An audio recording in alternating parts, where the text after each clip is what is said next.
good morning to everyone. I appreciate a chance to participate and build in your community's free brunch program on this Sunday morning. This is my third or fourth moment or visit with Build in Your Community, and I thank Janet Bailey and the others for inviting me to participate on today.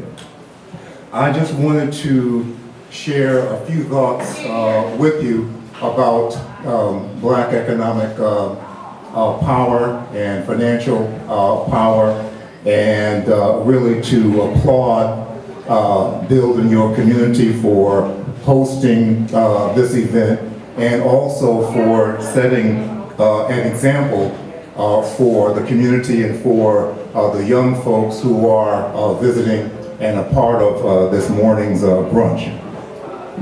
I think that it's what Build in Your Community is doing is very, very important because you're setting the stage for economic empowerment for individuals and also for businesses.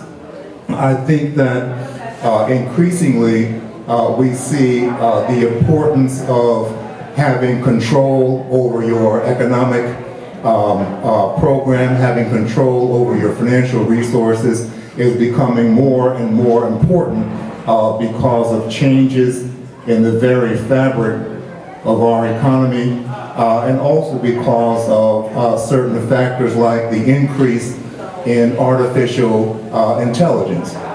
One of the things that means is that when it comes to future job prospects, when it comes to working with companies and so forth, it will become more and more difficult because AI will eliminate certain jobs. Our economy is changing, going international, and as a consequence, it is more important than ever for individuals and for entrepreneurs to take control of their financial economy. As we see, the Black economic independence is closely tied to political power because financial strength gives communities more leverage to organize, to invest, to vote, and to influence public policy. When communities of color control more resources, they are better able to protect their interests, support leadership, and to turn political rights into very real opportunities. So what you and the members of Build in Your Community are doing today resonates far beyond today's brunch and into the community, setting the example for young entrepreneurs and for members of the community still to come. We have here participating a young man, 13 years old. His name is Yashi, and he tells me that he's interested in a political future. He's getting ready to move on into high school. It's important for young people like Yashi to see economic development, to see how entrepreneurs develop and grow, to see how individuals work with one another in order to be able to obtain and to affirm their economic independence. So that's important. What you are doing is setting an example and setting the stage for young individuals like Yashi. I have to tell you that there are some very interesting things going on from an economic point of view in the city of Bridgeport, which is why it's important for individuals and entrepreneurs from our community to have and strengthen their economic development. Some of you may have seen just a couple of days ago that a New York real estate developer was approved by the city of Bridgeport to purchase the Bassett High School location for $6 million. However, the city's own assessed value for the property is $47 million. So the question becomes, How come when a developer from outside of our city wants to buy this valuable property for $6 million, why is it otherwise a value of $47 million? And I bring this up as an example because it is one way that individuals, entrepreneurs, people of color whose communities are affected by these sales can organize and pull together in order to challenge and to examine what is really going on in the economic aspects of the city of Bridgeport. These are unusual times. We see we're right on 95. There's a huge power plant that's just been in the process of being pulled together, and this major development is taking place without any input from the community, without any input from entrepreneurs and individuals and so forth whose lives are being affected by these economic developments. This is your city. But when you have economic independence, when you are successful as entrepreneurs, when you're able to organize and to pull your resources together, then you're able to challenge these economic developments in the city of Bridgeport because, among other things, you have the resources and you have the agency to affect these kinds of situations, either by participating in community benefit agreements or to otherwise bring your organized power to bear on the political activities of the city of Bridgeport. You don't have to be a politician in order to affect change.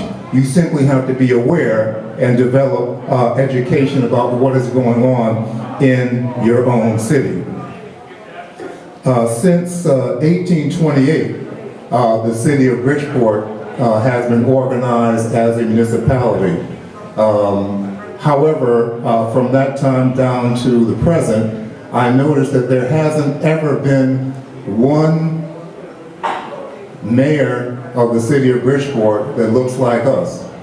So over the past 160 years, why is that? When you consider the size of the political community of color, when you consider the percent of black voters, the percent of Hispanic voters, the percent of others who are progressive in thought and mind, why is it that there never has been a candidate of color who's been successful to run the city of Bridgeport?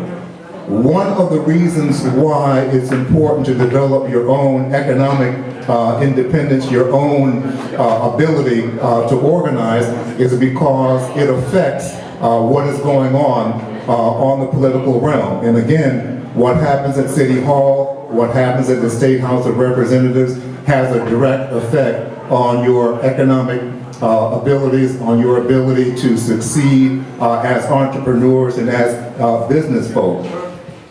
I think that we are all students of history. However, we didn't all receive the same history book. You may notice that as far as economic development is concerned, there's always a story behind the story. One of the most interesting things in my own study of history is an understanding of how the Tulsa, Oklahoma Black Wall Street organization and situation, how was that able to come about?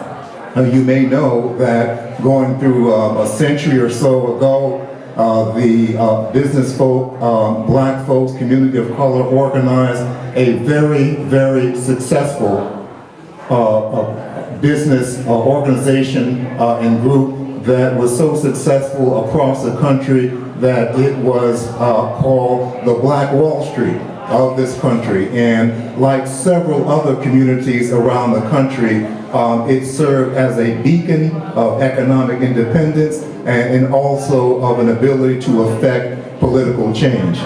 Unfortunately, there were certain powers that be that decided that this would not do. and therefore in an effort to snuff out and to eliminate black economic progress, they burned Black Wall Street down. Because it was serving as an example of political independence, as an example of economic independence, and again, our country, whether it's Oklahoma, Mississippi, Georgia, Connecticut, this would not do. One of the things that is interesting about the development of Black Wall Street in Tulsa, Oklahoma, is that actually it began in the 1870s and 1880s as a series of flea markets. In the 1880s, a few individuals came together at a facility and they began to trade and barter and to sell to one another because the majority community and majority businesses did not want to do business with people of color. And so, again, coming together first in the basement of a church and then in a slightly larger facility, that is how Black Wall Street in Tulsa, Oklahoma came about. I submit to you, therefore, that build in your community is a very important enterprise, because what you have the capacity to do is to serve as a foundation for the development of independent economies in the city of Bridgeport, in Fairfield County. The businesses here, the kiosks, the programs, the vendors who are here, today you are a part of this flea market and Sunday brunch. Perhaps tomorrow you will continue to expand and grow into your own bricks and mortar or into some other kind of collaborative economic enterprise. So this is why I am pleased to have the opportunity to simply say, continue to do what you are doing because you are sowing the seeds of progress from an economic point of view and also from a political point of view, because there is strength in numbers and your activities and what you are doing on these Sundays. People are beginning to take notice. It's important what you are doing, and I applaud the efforts of the organizers of Build in Your Community, because this is important part of what we can be all about. So in closing, I wish you continued success. I urge you to continue to reach out to other communities, to the Hispanic community, to the European community, to communities even outside of Fairfield County, in order to build and develop and to grow, build in your community. I thank you very much for inviting me to share a few words, and I wish you nothing but the very best of luck and success in the weeks and months and years to come. Thank you.